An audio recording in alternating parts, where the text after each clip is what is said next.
Salutations de la communauté des disciples du Christ vivant en ce samedi de la 29e semaine du temps ordinaire, année liturgique A. Évangile de Jésus-Christ selon saint Luc, au chapitre 6, les versets 12 à 19. En ces jours-là, Jésus s'en alla dans la montagne pour prier, et il passa toute la nuit à prier Dieu. Le jour venu, il appela ses disciples et en choisit 12, auxquels il donna le nom d'apôtres.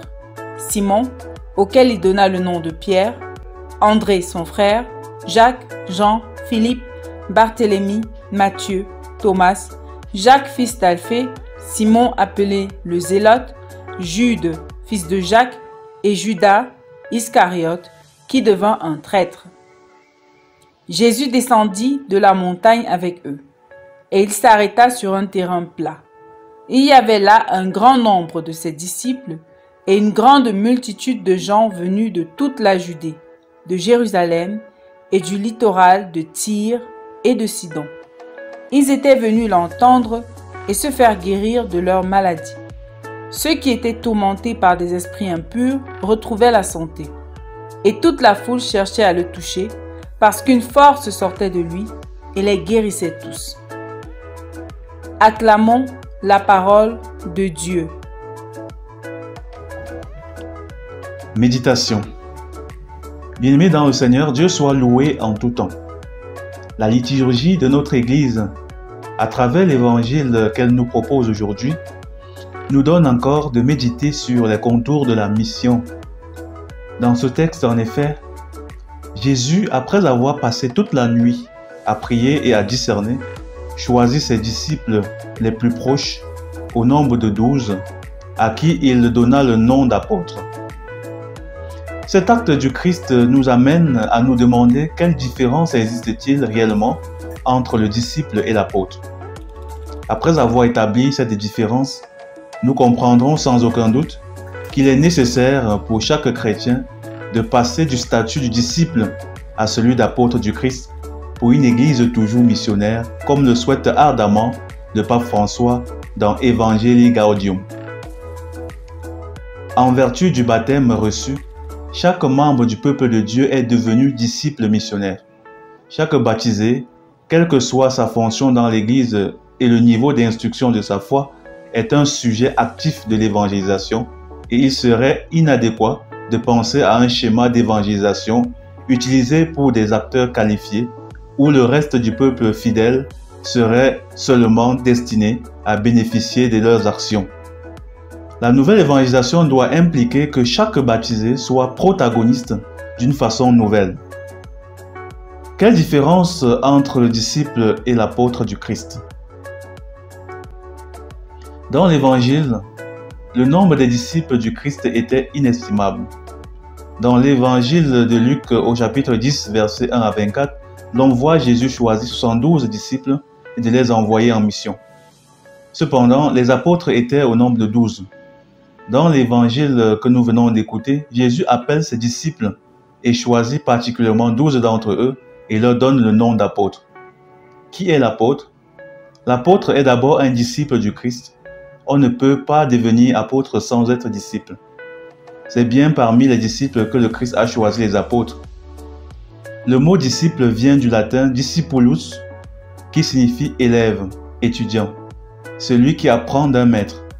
Alors que le mot apôtre, qui n'est utilisé que dans le Nouveau Testament et près de 80 fois, vient du grec apostello, qui signifie envoyé. Dans la société juive de l'époque de Jésus, il existait des célias. C'est en araméen.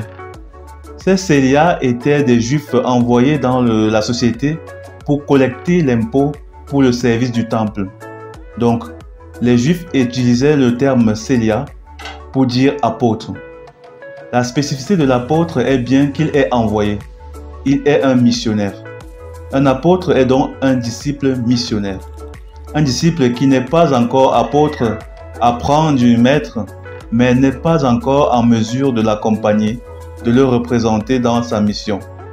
L'apôtre est donc un disciple abouti. Il a appris du maître et continuera toujours d'apprendre, mais est assez mature, aguerri, pour faire comme et avec le maître. Jésus appelait les 12 disciples apôtres parce qu'il avait l'intention de les former et de les envoyer poursuivre sa mission dans le monde jusqu'aux extrémités de la terre. L'on comprend donc que pour que la mission du Christ puisse se poursuivre, les chrétiens doivent évoluer du statut de simple disciple à celui d'apôtre, c'est-à-dire celui de disciple missionnaire. Un disciple du Christ est celui qui a fait la rencontre du Christ, celui qui l'écoute, celui qui sait discerner et faire sa volonté.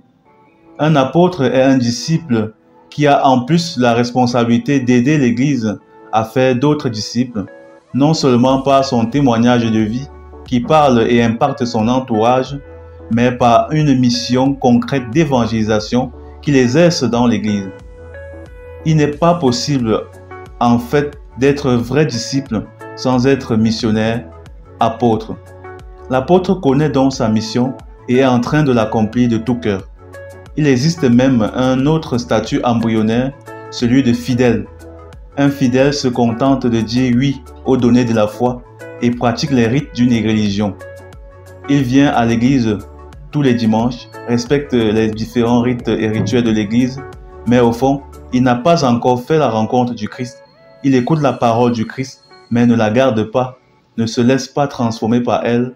Son cœur est soit le bord du chemin, le rocher, ou la terre truffée d'épines et de ronces, dont parle Jésus dans la parabole du semeur.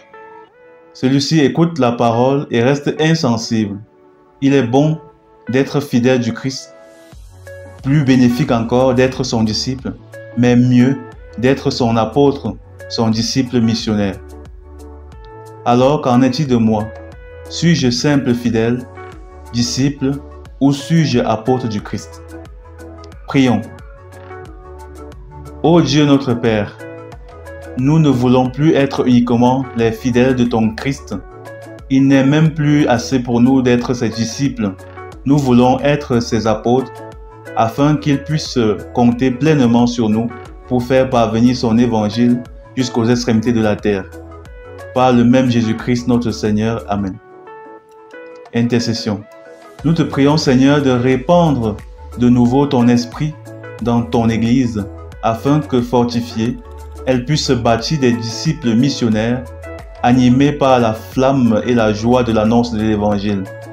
Vierge Marie, Mère des apôtres, intercède pour nous. Exercice spirituel. Demandons au Seigneur dans une prière désirante de nous présenter notre part dans l'annonce de l'Évangile. Et si nous avons déjà pris notre part, demandons-lui la force de son Esprit Saint afin de pouvoir, par sa grâce, persévérer jusqu'au bout. Loué soit Jésus-Christ. À jamais.